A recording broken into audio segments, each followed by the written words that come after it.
Friend, তো আজকেও চলে আসলাম আর একটা ভিডিও নিয়ে তোমাদের সঙ্গে। তো এই যে আজকে আমি কুমড়ো শাক রান্না করব। কুমড়ো শাকগুলো দেখো সুন্দর করে কেটে নিয়েছি ছোট ছোট করে। এই যে তো কুমড়োর শাকটা কিভাবে রান্না করব পুরো ভিডিওটা অবশ্যই দেখতে হবে। পুরো ভিডিওটা না দেখলে বুঝবে কি করে যে দিদিভাই সুন্দর একটা রেসিপি তৈরি করে তোমাদেরকে দেখাচ্ছে। তো আজকে কুমড়ো শাক আমি ডাল দিয়ে কুমড়ো শাক রান্না করব। তো সবার প্রথমে দেখো কুমড়ো জল দিয়ে দিয়েছি কড়াইতে, জলটা টকবক করে ফুটে উঠেছে। এদিকে দেখো মুসুরির ডালটা কিন্তু আমি এই যে ভালো করে ধুয়ে নিয়েছি। এবার মুসুরির ডালটা সবার প্রথমে আগে আমি সিদ্ধ করে নেব। তো আমি মুসুরির ডালটা দিয়ে দিলাম। এবার মুসুরির ডালটা ভালো করে সিদ্ধ হয়ে নি। দেখতে থাকো কিভাবে দিদিভাই কুমড়ো শাক মুসুরির ডাল দিয়ে রান্না করে। মুসুরির ডালটা ভালোভাবে সিদ্ধ হয়ে নি। এবার ওর মধ্যে কটা কাঁচা লঙ্কা ছিঁড়ে দেবো।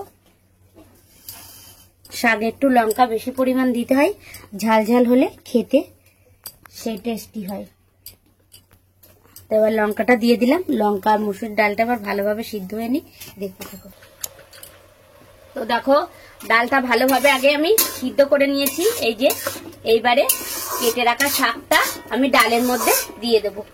এইভাবে কুমড়ো শাক ডাল দিয়ে আর শাক দিয়ে খেলে খেতে বেশ ভালোই লাগে। তো এবার শাকটা আমি দিয়ে দিলাম। এই যে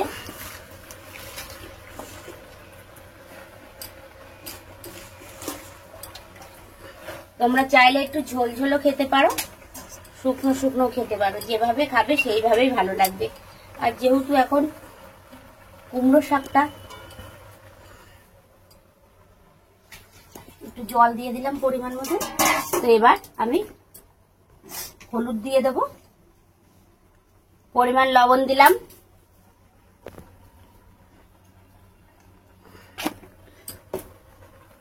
আর পরিমাণ হলুদ।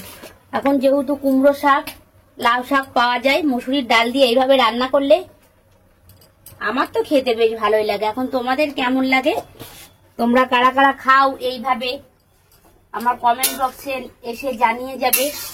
তো এবার একটু নেড়ে দিলাম, দিয়ে আমি আবার ঢাকা দিয়ে দেবো শাকটা যাতে ভালোভাবে সিদ্ধ হয়ে যায়, গলে যায়। যতক্ষণ না গলবে ততক্ষণ আমি এইভাবে ঢাকা দিয়ে দিয়ে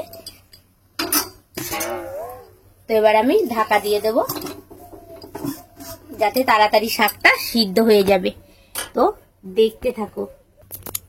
তো এই যে ঢাকা দিয়ে দিয়ে শাকটা আমার দেখো ভালোভাবে একদম ডালের সঙ্গে মিশে গেছে।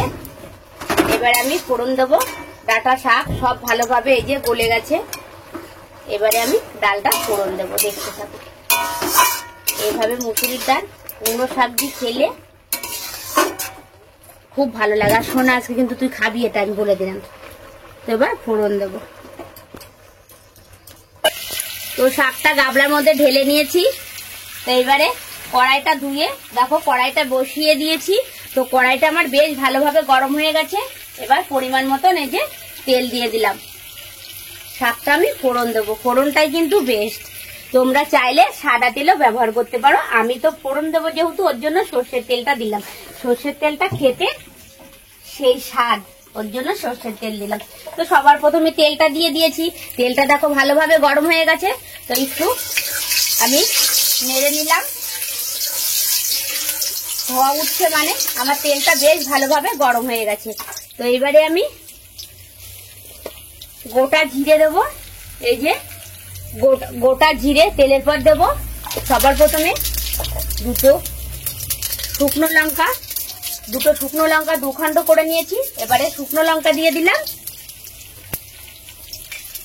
শুকনো লঙ্কাটা ভালোভাবে ওই যে বললাম ফোড়নটাই কিন্তু বেস্ট। তো এইবারে রসুনটা থেতো করে রেখেছি দিয়ে দিলাম। এই যে এবার থেতো করা রসুনটা দিয়ে দিলাম। তো রসুনটা দিয়ে এই যে ভালো করে কিন্তু আমি রসুনটা ভেজে নেব। তো রসুনটা দেখো ভালো করে ভাজা হয়ে গেছে। এইবারে আমি এই যে পেঁয়াজ কুচি দিয়ে দেবো কটা। তো এই যে পেঁয়াজ কুচি দিয়ে দিলাম। পেঁয়াজ কুচি রসুন এবার ভালো করে আমি ভেজে নেব আরো সুন্দর করে। এই যে পেঁয়াজ রসুন ভালোভাবে ভাজা হয়ে গেছে। আমি ফোড়নে কিন্তু শুকনো লঙ্কা দিয়েছি, গোটা জিরে তেলের পর দিয়েছি, রসুন থেতো করে দিয়েছি আর পেঁয়াজ কুচি দিয়েছি। তো আমার পেঁয়াজ রসুন ভালোভাবে ভেজে নিয়েছি। এবার এই যে সিদ্ধ করা ডাল আর এই যে শাকটা এবার আমি দিয়ে দেবো। দিয়ে দিলাম। এইভাবে একদিন বাড়িতে খেয়ে দেখতে পারো, দিদিভাই যেভাবে রান্না করলো, খেতে সেই স্বাদ, কি বলবো, দারুণ লাগে খেতে। তো এবার একটু ভালো করে টকবক করে ফুটে উঠলেই আমার এই রেসিপিটা পুরো তৈরি হয়ে গেছে। তোমরা চাইলে আরো শুকনো করতে পারো কিংবা একটু ঝোল ঝোলও করতে পারো, যেরকম খাবে সেরকম করতে পারো, যেমন রান্না করবে সেই রকমই মানে ভালো লাগবে, ঝোল ঝোলও ভালো লাগবে, শুকনো ভালো লাগবে। তো আমার এই রেসিপিটা পুরো তৈরি, দেখো কত সুন্দর হয়েছে। এবার গাবলাতে ঢেলে নেব। তো ফ্রেন্ড, আমার এই ভিডিওটা যদি তোমাদের ভালো লাগে অবশ্যই একটা কমেন্ট করবে আর একটা লাইক করে দিও। তো টাটা বন্ধুরা।